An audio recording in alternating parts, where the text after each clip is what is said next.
నేను విమల్ థియేటర్ ప్రాఫిట్లో ఉందనడం సంతోషమైన న్యూస్, అది ఎక్సలెంట్. కానీ దాని వెనకాల ఒక డిస్ట్రిబ్యూషన్ స్ట్రెంగ్త్ ఉంది కాబట్టి మేము 40 థియేటర్ ఓనర్లు రెడీగా ఉన్నాము, ఇన్స్టాల్ చేసి రెనోవేట్ చేసి 5 కోట్లు పెట్టడానికి రెడీగా ఉన్నాము. కానీ ఈ కంటెంట్ ఇవ్వట్లేదు. కంటెంట్ ఇవ్వడానికి ఈ కొత్త సంస్థ అంటే వి వెల్కమ్ కొత్త సంస్థలని, కొన్ని కొత్త సంస్థ అదనపు ఆంక్షలతో వచ్చి ఇంకా దిగజారుస్తోంది. So that is not fair. So అది ఆ అనిశ్చితి పరిస్థితుల్లోనే మేము ఇన్వెస్ట్ చేయట్లేదు, లేకపోతే వీఆర్ రెడీ. ఎగ్జిస్టింగ్ 1980s ఆంక్షలు అంటే లాస్ట్ 6 లక్షలున్న, మీరు అడిగారు కాబట్టి చెప్తున్నాను, 6 లక్షలున్న రెంటు 4 చేస్తావా, 3 చేస్తావా, లేకపోతే పక్కోడికి ఇస్తాను, ఇవి పాత పద్ధతులు అండి. పైన 1980s 90s మా సీనియర్స్ దగ్గర నుంచి విన్నాం. డిస్ట్రిబ్యూటర్ దగ్గర పోతే వెయిట్ చేయించే వాళ్ళు ఎక్సెట్రా. బట్ పోయిన 15 years నుంచి వెంకటేశ్వర గారు కానివ్వండి, సునీల్ గారు కానివ్వండి, ఏషియన్ వారు ఒక హెల్దీ ఎన్విరాన్మెంట్ క్రియేట్ అయింది. ఆ హెల్దీ ఎన్విరాన్మెంట్ కాస్త మళ్ళీ రివర్స్ పోతున్నట్టు అనిపిస్తుంది మాకు. This is what is making us worry.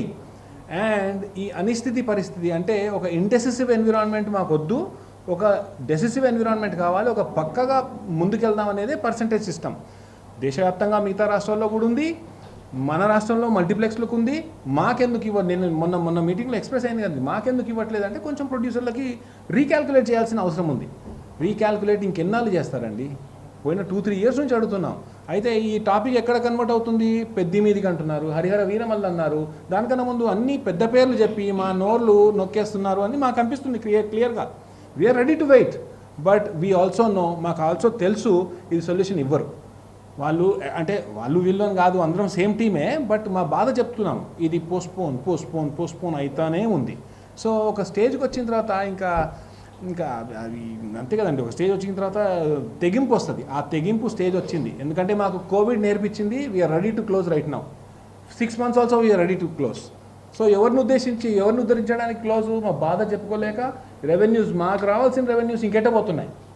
మన తోటి మల్టీప్లెక్స్ ప్రసాద్ ఎంఎక్స్ గారు ఇవ్వండి, వి వెల్కమ్, ఎక్సలెంట్. కానీ అక్కడ వచ్చే కలెక్షన్ ఒక 70 లక్షలు వస్తే వాళ్ళకి ఇచ్చేదేంటి? ఇక్కడ సంధ్యాలో సుదర్శన్లో వచ్చే 70 లక్షలకు మాకు ఇచ్చేదేంటి? Very meagre. మాది 10% కన్నా తక్కువ.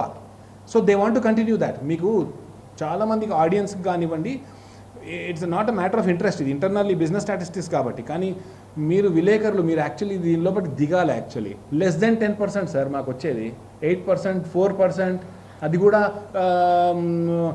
కాంపిటీషన్ పెట్టి ఇంకా ఎట్లా తగ్గిద్దామనే బిజినెస్ లెవెల్లోకి అయిపోయింది. మేము అడుక్కునే లెవెల్కి అయిపోయింది. It is not correct, it's not fair at all.